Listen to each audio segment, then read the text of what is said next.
Hello, good morning. First of all, thanks God. Today, another day, another word. May schedule kami ngayon for final erection for the T2 Braramco. Will using by the 750 tons mobile crane Sunny from Alanis Company.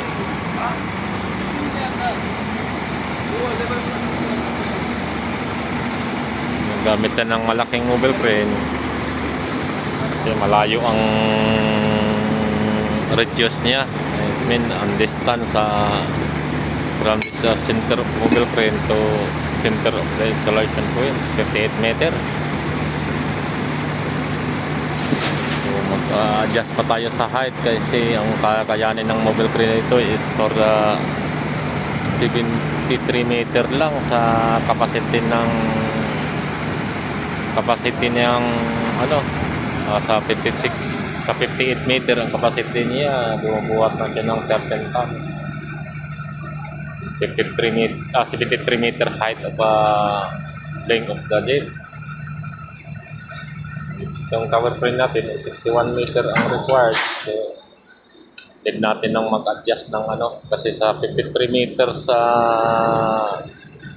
58 meters na radius niya, 53 meters yung length ng jet, yung height of niya is nasa nasa 48 na lang. 48 meters.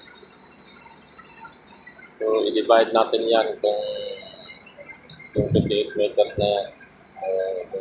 Mag-i-erect lang tayo hanggang 40 siguro. Pero may minus naman tayo sa basement, sa 11 meters yung basement. Siguro mga makapag-erect tayo dito ng mga 48 meters height under hook.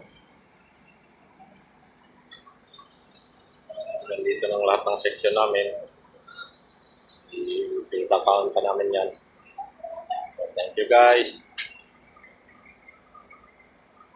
And God bless everybody, everyone.